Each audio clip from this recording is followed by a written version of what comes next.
어제는 예수님을 책잡기 위해서 예루살렘에서 보낸 바리새인들과 서기관들의 외식을 보았습니다. 입으로 들어가는 것이 아니라 그들 마음에 더러운 것이 가득하였습니다. 외식으로 가득 찬 유대인 종교 지도자들의 이야기를 마치고 마태는 또 다른 더러움으로 시선을 옮깁니다. 이방 여인과 이야기를 나눔으로 더럽혀졌다고 여겨지는 장면입니다. 오늘 본문은 유대의 그 외식하는 교회를 뒤로하고 이제 마음으로 회개하고 예수를 믿는 이방인 교회로 복음의 떡이 넘어가는 것을 상징적으로 보여주는 중요한 장면입니다. 어제 15장에 대해서 전체적으로 이게 하나의 일관성 있는 말씀이다라고 했는데 어제는 유대교 예루살렘으로부터 왔다라고 하잖아요. 바리새인 서기관들이 즉 유대교 종교 지도자의 그 핵심 부인 예루살렘으로부터 온 그 사람들을 통하여 유대교 지도자들이 하나님의 선민 백성인 유대인들이 진정 그들이 얼마나 더러워졌는지를 보여주면서 이제 이방인으로 교회가 건너가는 그 과정을 보여주는 것입니다. 복음의 떡이 넘어가는 것을 이제 보여주는 장면이에요.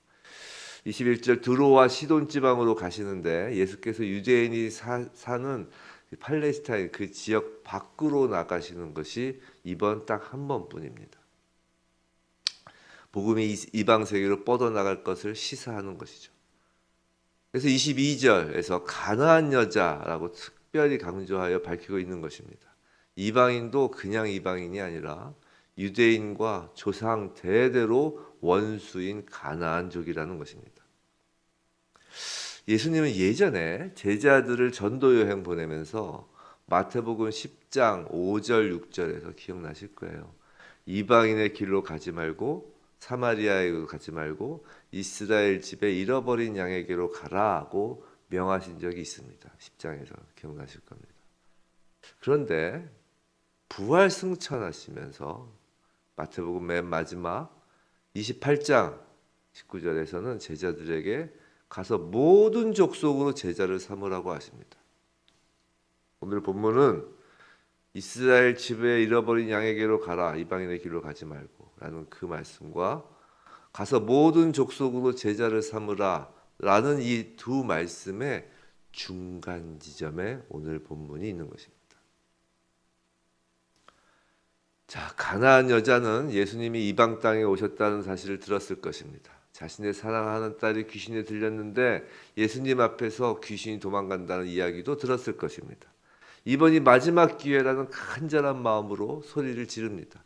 주 다윗의 자손이여 라고 말입니다. 주 다윗의 자손이여, 다윗의 자손, 이는 메시아 되심을 인정하는 전통적인 호칭입니다. 이 이방인 여인의 입에서 이 말이 나왔다는 것은 매우 놀랍고 이례적인 일입니다. 그 여인은 단순한 간절함만 있었던 것이 아니라 예수님이 누구신지 알고 있었다는 것입니다. 23절 제자들은 난처해하면서 저 여자가 소원하는 것을 들어줘서 빨리 돌아가게 하여 주세요 라고 지금 말하는 것입니다. 제자들의 반응은 동정심에서 나온 것이 아니고 귀찮은 것입니다. 흔히 사람들은 귀찮은 존재에게서 벗어나려고 그의 소원을 들어주기도 하지만 그리스도인이 해야 할 사랑과 긍휼, 동정과는 거리가 먼 것입니다. 그런데 이에 대해서 24절 예수님은 나는 이스라엘 집에 잃어버린 양 외에는 다른 데로 보내심을 받지 아니하였노라 라고 하십니다. 이 말씀은 이전에 마태복음 10장 방금 말씀드렸던 것처럼 제자들에게 하신 말씀의 연장선에서 지금 말씀하시는 것입니다. 나는 이스라엘 집에 잃어버린 양 외에는 다른 데로 가지 않겠다가 아니라 보내심을 받지 아니하였노라 라고 말씀하시는 거예요. 자, 여기서 오해하지 말아야 할 것은 먼저 이 말씀을 지금 예수님이 가나안 여인에게 하신 것이 아니라는 것입니다. 제자들의 말에 대한 대답으로 제자들에게 말씀하신 것입니다. 이건 예수님의 마치 독백과도 같으며 지금까지 예수의 사역을 보아온 제자들에게 예수님의 이 공생의 기간 동안 우선순위를 둔 사역의 대상, 하나님의 보내심을 받은 그 사역의 대상을 원론적으로 지금 말씀하고 계시는 것입니다. 결코 예수님이 이방인을 홀대하기 위한 말씀이 아니라는 것입니다. 생각해 보세요. 예수님은 전 세계를 돌아다니며 사역하실 수 있습니다. 그러실 능력이 있으신 분이에요. 하지만 그렇게 하지 않으십니다. 그건 하나님이 보내신 그 범위, 즉 하나님이 하라고 하신 일만 하시기 때문입니다. 즉 이것은 예수님은 아버지 하나님께 순종하여 그 범위를 넘지 않으신다라는 거예요. 결코 가나안 여인을 섭섭하게 하실 의도로 말씀하신 것이 아니라는 것입니다. 25절 이때 여자가 절하며 간청합니다. 그리고 나서 이제 그 여인에게 말씀을 하시는 말이 자녀의 떡을 취하여 개들에게 던짐이 마땅하지 아니하리라 라는 27절 말씀입니다. 자, 유대인들은 이방인들을 이방인 개들이라고 불렀습니다. 오만하고 무례한 유대인들의 모습입니다. 긍휼함이 없는 외식으로 자기가 잘났다고 막 뽐내는 진짜 더러운 마음을 가진 유대인들의 그 말입니다. 근데 예수님이 그런 마음으로 가나안 여인을 개라고 하였을까요? 사랑이 많으신 예수님께서 그럴 리가 절대 없습니다. 일단 유대인들이 쓰던 이방인의 개라고 할 때 그 개는 불결한 들개를 말하는 것인 반면 이 본문에서 개라고 번역된 원어는 집에서 애완용으로 기르는 작은 강아지를 의미하는 단어입니다. 뉘앙스가 완전히 다른 단어예요. 우리가 같은 말도 또 말하는 사람의 어조나 표정에 따라 뜻이 완전히 달라지는 경우가 있다는 걸 압니다. 이런 거예요. 강하게 화난 표정으로 개 이렇게 하면 욕이 되죠. 이건 욕입니다.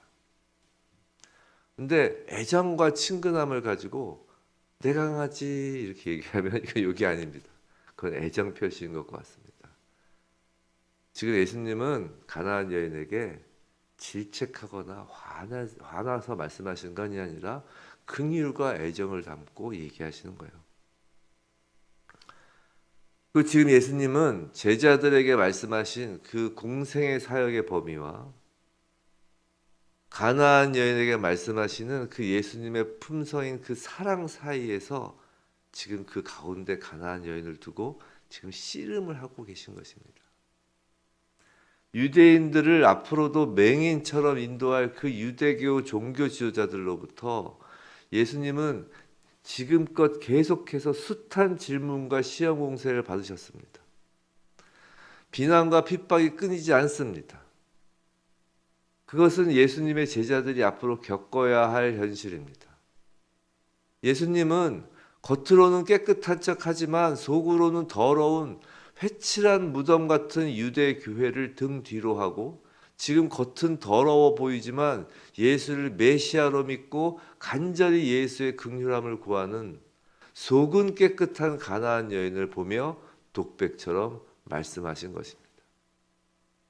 25절에서 마땅하지 아니하니라 라는 말은 나쁘다, 옳지 않다 라고 단언하는 표현이 아니라 일반적이지 않다, 자연스럽지 않다는 정도의 의미를 갖는 표현입니다. 지금 예수님은 한 여인의 딸을 낳게 하느냐 그 정도를 지금 고민하시는 것이 아닙니다. 진정 유대인들이 아닌 이방인들에게 이 복음의 떡을 던지게 될 것인가 라며 오히려 유대인들에 대한 안타까운 심정이 드러나는 것입니다. 이것이 하나님께서 하나님 나라의 백성으로 택하시고 하나님의 자녀 삼으신 이스라엘을 향한 마음입니다. 이방인의 사도라 불리는 사도 바울이 자신을 죽이려고 덤벼드는 유대인을 향하여 끊임없이 안타까워한 마음도 바로 이런 마음입니다. 이제 더러워질 대로 더러워진 자녀가 아니라 이방인에게 생명의 떡을 던질 때인가? 라는 독백 같은 대답이 예수의 입에서 흘러나오는 것입니다. 그러자 가나안 여인에게서 놀라운 말이 나옵니다. 27절이죠. 주여 올소이다마는 개들도 제 주인의 상에서 떨어지는 부스러기를 먹나이다 라고 말입니다.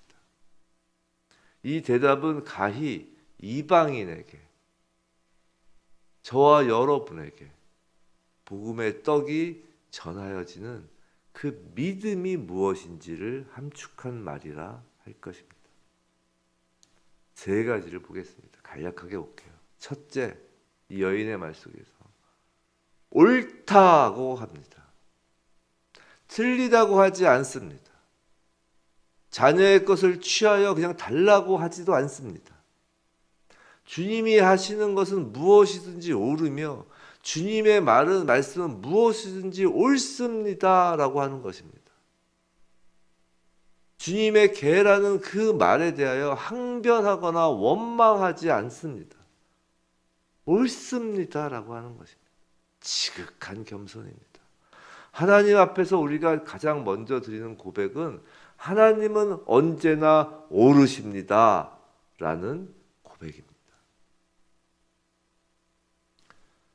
둘째입니다. 둘째로 자신이 개임을 인정합니다. 이방인은 하나님과 관계가 끊어진 사람들을 의미하는 말입니다. 진정한 사람으로서의 가치는 하나님의 형상을 드러내는 것인데 하나님과의 관계가 끊어져 하나님의 형상을 드러낼 수 없는 존재입니다. 개라고 불려도 할 말 없다라는 것입니다. 예수를 믿지 않는 사람들이 기독교에 대하여 갖는 거부감 중 가장 큰 것이 무엇인지 아십니까? 그것은 죄인이라는 것을 인정하지 못하는 것입니다. 주님이 우리를 개라고 하신다면 우린 개인 것입니다. 섭섭해할 것이 없는 것입니다. 그런데 개 중에서도 그나마 다행인 것은 집안에서 키우는 애완강아지입니다. 감지덕지한 거예요. 우리가 개가 아니라고 박박 우기는 것보다 맞습니다. 개입니다 라고 인정하는 것이 훨씬 낫다라는 것입니다. 죄인이 아니라고 박박 우기는 것보다 죄인이로소이다 라며 주님 앞에 엎드리는 것이 100배 나은 것처럼 말입니다. 여인의 개입니다 라는 고백은 바로 회개를 위한 마음밭을 말하는 것입니다. 셋째로 부스러기 은혜로도 족하다고 합니다. 성도 여러분, 도대체 언제부터 우리는 큰 신앙을 추구하게 되었나요? 뭐든지 큰 것만 쫓는 것은 다분히 나를 위한 신앙이며 나를 추앙하는 인본주의입니다. 예수님은 로마 궁궐이 아닌 베들레헴 동물 구유에서 나셨습니다. 작은 땅 유대에서 거기에만 한정하여 사역하셨습니다.